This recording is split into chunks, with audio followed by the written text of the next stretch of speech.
అంతెందుకు local party పెట్టుకున్నటువంటి TRS party. ఈరోజు టీఆర్ఎస్ నేను ఉద్యమం నుంచి వచ్చినటువంటి పార్టీ టీఆర్ఎస్ అన్నటువంటి వ్యక్తి తన యొక్క ఉనికి కోల్పోతుంటే ఇతర రాష్ట్రాలలో ఎక్స్పాండ్ చేయడానికి భారతీయ జనతా పార్టీకి అగనిస్ట్గా పని చేస్తూ బీఆర్ఎస్ అని మార్పులు చేసుకున్నారు. వారి యొక్క ఎజెండాలను మార్చుకోవడం జరిగింది. కానీ భారతీయ జనతా పార్టీ స్టార్టింగ్లో ఏవైతే ఎజెండాలు పెట్టుకుందో ఆ ఎజెండాలను ఫుల్ఫిల్ చేసుకుంటేనే ఈ జనరేషన్లో ఉన్నటువంటి యువతకు కావచ్చు, ఈ జనరేషన్లో ఇతర దేశాలతో ఏ విధంగా మనం పోటీ పడాలన్నటువంటి అన్నిట్లను కూడా ప్యారలల్గా తీసుకుపోతున్నటువంటి పార్టీ భారతీయ జనతా పార్టీ. కాబట్టి రాబోయే రోజులలో మీరు చూసినారు, మేము గత అసెంబ్లీ ఎన్నికలలో మా యొక్క ఓట్ బ్యాంక్ అనేది చాలా తక్కువ ఉండే, 2%, 3% ఉండే. ఈరోజు 18%కి వెళ్ళినాం. తర్వాత 21కి వచ్చినాం.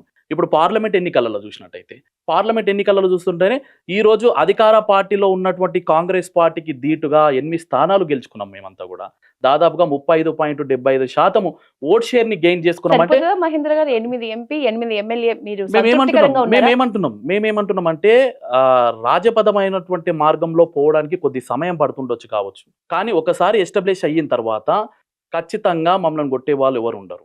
మేమేమంటున్నాం, ఈ రోజు మేము కూడా ఈ యొక్క రాష్ట్రంలో ఉన్నటువంటి ప్రజలను ప్రలోభ పెట్టొచ్చు. మేము ప్రజలు ఏం కోరుకుంటున్నారు ఎన్నికలలో? మేము ఈరోజు అంటున్నాం, మీకు నిరుద్యోగ వృత్తి కాదు మేము ఇస్తా అంటుంది, ఉద్యోగ అవకాశాలు కల్పించాలని అంటలేము. మీరు ఒక ఉద్యోగాలని క్రియేట్ చేసే ఒక యువతగా మీరు జనరేట్ కండి అని చెప్పి మేము చెప్తున్నాం. కానీ ఇది రోజు తెలంగాణ రాష్ట్రంలో మారుమూల గ్రామం వరకు ఈ వర్డ్ చేరాలంటే ఎంత సమయం పడుతుంది? ఈరోజు తెలంగాణ వచ్చింది రాత్రి కాదు, ఈరోజు భారతదేశానికి స్వాతంత్రం వచ్చింది రాత్రి కాదు. దేనికైనా కానీ మంచి పనులలో మనం గెటాన్ కావాలన్నా, మంచి పనులలో మనం ఉన్నత స్థాయినటువంటి ప్రతిఫలాలు పొందాలన్నా కానీ దానికి కొంత సమయం పడుతుంది. ఆ సమయం గురించి భారతీయ జనతా పార్టీ ఎదురు చూస్తుంది. ఖచ్చితంగా రాబోయే రోజులలో ఈ దేశంలో భారతీయ జనతా పార్టీ పరిపాలించడానికి కావాల్సినటువంటి స్థానాలు ఏవైతే ఉన్నాయో అవి ఖచ్చితంగా తెలంగాణ రాష్ట్రాన్ని నుంచి సాధించి పెట్టే ఆలోచన భారతీయ జనతా పార్టీలో ఉంది. మాలాంటి కార్యకర్తలంతా కూడా దానికి తగ్గట్టుగానే పనిచేస్తాం. ఖచ్చితంగా నరేంద్ర మోడీ గారికి కావచ్చు, భారతీయ జనతా పార్టీకి కావచ్చు, దేశ స్థాయిలో అవసరమైనటువంటి సీట్లు స్థానాలన్నీ కూడా తెలంగాణ నుంచి రాబోతున్నాయని చెప్పేసి మీకు తెలియదు. ఇందాక టీఆర్ఎస్ గురించి మాట్లాడినారు. 10 ఏళ్ళు రాష్ట్రాన్ని శాసించిన ఒక వ్యక్తి తన కుటుంబాన్ని కంట్రోల్ చేయట్లేదు అనిపిస్తోందా? ఏమంటారు మీరు? ఇప్పుడు ప్రస్తుతం టీఆర్ఎస్ మీరు ఏదైతే అన్నారో బీఆర్ఎస్ నేను చెప్తా ఉన్నాను, కుటుంబ పార్టీలు ఏవే కానీ తాత్కాలికంగా మాత్రమే ప్రభుత్వాన్ని ఏర్పాటు చేస్తాయి, రాజధికారాన్ని అనుభవిస్తాయి. మీరు అఖిలేష్ గారిని అక్కడ చూసుకోండి, కుటుంబాల కలవలో ఇంకా కొన్ని పేర్లు చెప్పను, అవుట్ ఆఫ్ ది స్టేట్స్ మనకు అవసరం లేదు.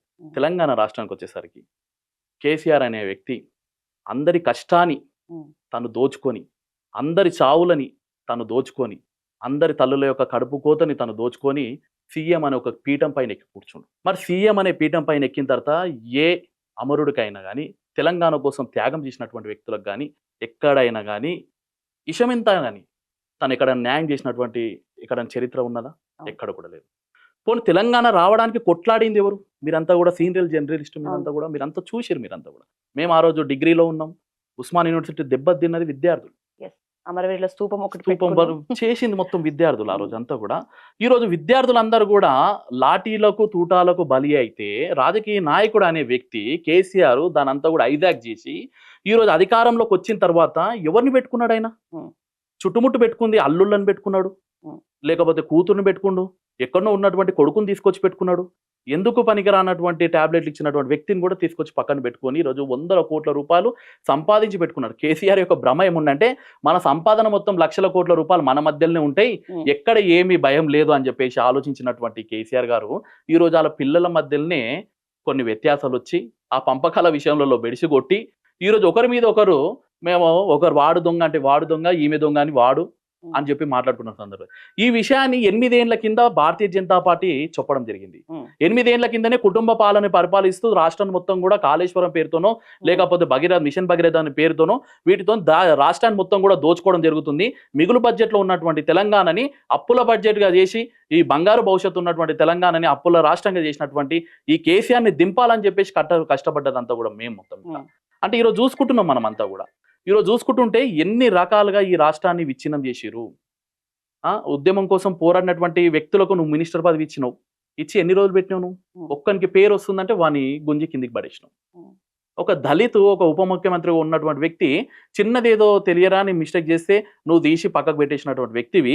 మరి నీ మంత్రిమండలిలో ఉన్నటువంటి నీ కొడుకు, నీ కూతురు, లేకపోతే నీ అల్లుడు చేసినటువంటి అవినీతి విషయాలలో నువ్వు ఎందుకు వేలెత్తి చూపించలేవు? నువ్వు నిజంగానే తెలంగాణ రాష్ట్రాన్ని తెచ్చి తెలంగాణ ప్రజల కోసం, తెలంగాణ విద్యార్థుల కోసం, తెలంగాణ నిరుద్యోగుల కోసం ఏదైనా చేయదలుచుకున్నటువంటి వ్యక్తివి నిజంగానే అయితే, నువ్వు నిజంగానే ఉద్యమకారుడు అయ్యి ఉంటే వీళ్ళని దూరం పెట్టి అసలైనటువంటి ఉద్యమకారులను హక్కున చేసుకోవాల్సినటువంటి బాధ్యత ఒక తెలంగాణ పెద్దగా కేసీఆర్ గారికి ఉండే. కానీ ఎక్కడ కూడా కేసీఆర్ గారికి అలాంటి ఆలోచన లేదు. కాబట్టి రాష్ట్రాన్ని భ్రష్టు పట్టించినటువంటి ఏదైనా పార్టీ ఈ రాష్ట్రంలో ఏదైనా ఉందంటే అది మొట్టమొదటి ముద్దాయి అక్కడ ఖచ్చితంగా కేసీఆర్ గారే, ఖచ్చితంగా టీఆర్ఎస్ అని చెప్పేసి 8 ఏళ్ల కిందటనే కేసీఆర్ ని గద్దె దించే దాంట్లో కష్టపడింది, అతి కష్టం పడింది మాత్రం బీజేపీ అని మీరు ఇందాక చెప్పినారు.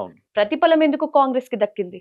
చెప్తున్నాం కదండి, గుంటనకల పార్టీ హామీలు ఇస్తున్నారు. నేను ఒకటి చెప్తున్నాను, ఎలక్షన్ క్యాంపెయినింగ్స్ లో ఇచ్చినటువంటి మేనిఫెస్టోలో ఉన్నాయి చాలా మనకి. మీరు టీఆర్ఎస్ చూడండి, నంబర్ 2 కాంగ్రెస్ చూడండి, నంబర్ 3 బీజేపీ చూడండి. ఎక్కడికి పోయినా కానీ బీజేపీ చెప్పినటువంటి పనులు ఏందనేది మీకు లాజిక్ చేయండి. దాని పక్కన కాంగ్రెస్ ఏ విధంగా అధికారంలోకి వచ్చింది అనేది మీకు విషయం చెప్తాను. ఏ సభ పెట్టినా కానీ రాహుల్ గాంధీ గారిని తీసుకొని వచ్చి నువ్వేం చెప్పినావు? ప్రతి నిరుద్యోగికి నిరుద్యోగ అవకాశం ఇప్పిస్తాను. మరి ఈరోజు ఇవ్వగలిగిందా? ఇవ్వలేదు. ప్రియాంక గాంధీ గారు తీసుకొని వచ్చినావు, జాబ్ క్యాలెండర్ రిలీజ్ చేసి ప్రతి ఒక్కరికి ఫుల్ఫిల్ చేస్తాను. ఇవ్వగలిగినావా? అరే తెలంగాణ ప్రజలందరూ కూడా ఆశాబావులు. తెలంగాణ తెచ్చుకుంది, కొట్లాడి తెచ్చుకుందంతా కూడా మా బతుకులు బాగుపడతాయి అని చెప్పేసి తెచ్చుకున్నారు. కానీ ఈ ముద్రాష్టపోయినటువంటి ప్రభుత్వానికి ఏదైతే 10 ఏళ్ల పాటు పరిపాలించిండో ఈ కేసీఆర్ గారు మా యొక్క జీవితాలన్నీ కూడా అగోదగతి చేసినారు. కాబట్టి ఈ జీవితాలన్నీ కూడా అగోదగతి చేసినటువంటి వ్యక్తిని పక్కకు పెట్టి మాకు ఇవన్నీ చేస్తా అన్నటువంటి వ్యక్తికి మేము అవకాశం ఇద్దామని అన్నారు. ఇక్కడ ఓడిపోయింది బీజేపీ కాదు, తెలంగాణ ప్రజలు మోసపోయారు. తెలంగాణ ప్రజలు మోసపోయారు. తెలంగాణ ప్రజలు నమ్మి మోసపోయినారు. నమ్మి మోసం చేసేటువంటి ఈ యొక్క దేశంలో ఎవరైనా ఏదైనా పార్టీ ఉంది అంటే, నమ్మించి గొంతు కోసేటువంటి పార్టీ ఏదైనా ఉంది అంటే అది ఖచ్చితంగా కాంగ్రెస్ పార్టీ. అందులో నంబర్ 1 ముద్దాయి రేవంత్ రెడ్డి గారు. ఈరోజు రేవంత్ రెడ్డి గారిని మేము గల్లా పట్టుకొని చాలా సందర్భాలలో మేము అడిగినాం, చౌరసాలలో అడిగినాం మేమందరం కూడా. మరి ఇంతమంది నిరుద్యోగులకు ఉద్యోగ అవకాశాలు ఇస్తున్నావు కదా, ఎక్కడ పోయినాయి అని చెప్పేసి అడిగినాము. అరే చాతగానను ఎట్లా హామీలు ఇస్తావు నువ్వు? మేము చెప్తా ఉన్నాం కదా, అబద్ధపు హామీలు ఇవ్వడంలో వాళ్ళు గెలిచినారు. మేము అదే అబద్ధపు హామీలను మేము ఇయ్యలేమని చెప్పేసి నిస్వార్థంగా మేము ప్రజల ముందర చెప్పినాం కాబట్టి ఈరోజు మేము ఓడినాం. కానీ ఈరోజు ప్రజలందరూ కూడా నిజాలు తెలుసుకుంటున్నారు. ఎవరు మంచి ఎవరు చెడు అని చెప్పి తెలుసుకుంటున్నారు. కాబట్టి మొన్న జరిగినటువంటి ఎమ్మెల్సీ ఎలక్షన్లో భారీ మెజారిటీతోని భారతీయ జనతా పార్టీకి అవకాశం ఇచ్చినటువంటి ఘనత ఈరోజు భారతీయ జనతా పార్టీకి మాత్రమే దక్కుతుంది. ఎందుకు అధికారంలో ఉన్నటువంటి పార్టీ ఎందుకు ఓడిపోవడం జరిగింది? 10 ఏళ్ల పాటు మేమే అధికారంలో ఉన్నాము, మేమే తెలంగాణ తెచ్చినాము, ఈ తెలంగాణకు మేమే పితామహుళ్ళము, మేమే ఈ తెలంగాణకు సర్వం దారపోసినాం అన్నటువంటి టీఆర్ఎస్ పార్టీ ఎందుకు పోటీలో పెట్టలేకపోయింది అని చెప్పేసి భారతీయ జనతా పార్టీ అడుగుతున్నాం. మేము ఈరోజు మేము నిజాయితీగా ప్రజల మధ్యలో ఉన్నాం కాబట్టి, ఈ 2 పార్టీలు దొంగ పార్టీలు కాబట్టే మేము ఖచ్చితంగా వాళ్ళని ప్రజల మధ్యలో దోషులుగా నిలబెట్టినాం. కాబట్టి ఈరోజు తెలంగాణ ప్రజలందరూ కూడా మాకు పిట్టం గడ పెడుతున్నారు. కానీ ఇంకా కొంతమంది ప్రజలకు తెలియాల్సినటువంటి అవసరం ఉంది.